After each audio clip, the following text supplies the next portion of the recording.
Vote हाल्न जाँदै हुनुहुन्छ भने यो भिडियो हेरेर मात्र जानु होला, नत्र तपाईले भोट हाले पनि बदर या इनभ्यालिड हुन सक्ने चान्सेस धेरै नै छ ध्यान दिनु भएन भने। अनि सबै एफर्ट्स र मेहनत गयो पानीमा।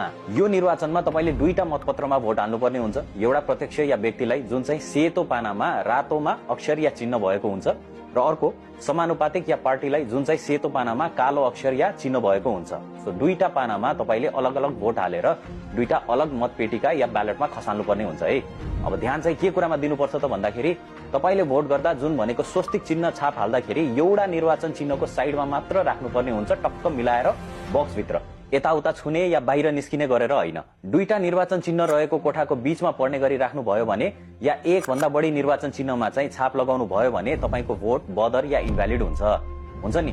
मलाई त दुवैजना मनपर्छ, यसलाई पनि दिन्छु उसलाई पनि दिन्छु भनेर छाप लगाउने मान्छेहरू त्यस्तो हुँदैन है, एउटालाई मात्र लगाउनु पर्ने हुन्छ। अनि अर्को भनेको चाहिँ स्वस्तिक छाप नबुझ्ने गरी एउटै बक्समा दुईचोटि लगाउनु भयो भने पनि त्यो बदर हुन्छ है। एकचोटि खासै राम्ररी लागेन भनेर त्यसको माथि लगाउने काम चाहिँ नगर्नु होला। एकचोटि मात्र ट्याप्प लगाउने हो है, फेरि त्यसमा केयरमेट या माथि थप्नु हुँदैन। अनि फेरि यसरी सबैलाई मिलाएर दिन्छु भनेर चारवटा बक्सको बीचमा पर्ने गरेर छाप लगाउनु भयो भने त्यो पनि इनभ्यालिड हुन्छ। प्लस स्वस्तिक छाप नै लगाउनु पर्छ जुन त्यहाँ एभाइलेबल हुन्छ। आफ्नो औंलाको छाप लगाउनु हुँदैन त्यहाँ बक्समा, र कोठा बाहिर पर्ने गरेर छाप लगाउनु हुँदैन।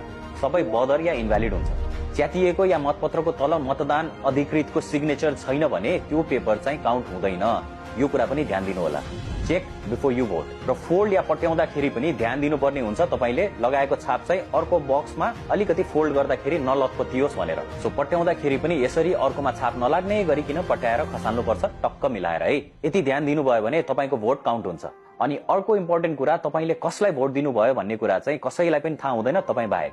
सो आइन धेरै प्रेसर हुन्छ यसमा, यसलाई दिनुपर्छ है भन्ने कुरा हुन्छ भन्ने, कसैले केही दिएको छ भने पनि मस्तले लिने, तर आत्माले रुचाएको मान्छे या पार्टीलाई चाहिँ भोट दिने, कसैको इन्फ्लुएन्समा नआइकिन। अनि बाहिर आएर तपाईले नै भनेकोमा दिएको हो नि भनेर आरामले बस्दा पनि भइहाल्यो। सो यसपालि चाहिँ एउटा जिम्मेवार नागरिक भएर भोट गर्नु होला, एकदमै बुझेर सम्झेर।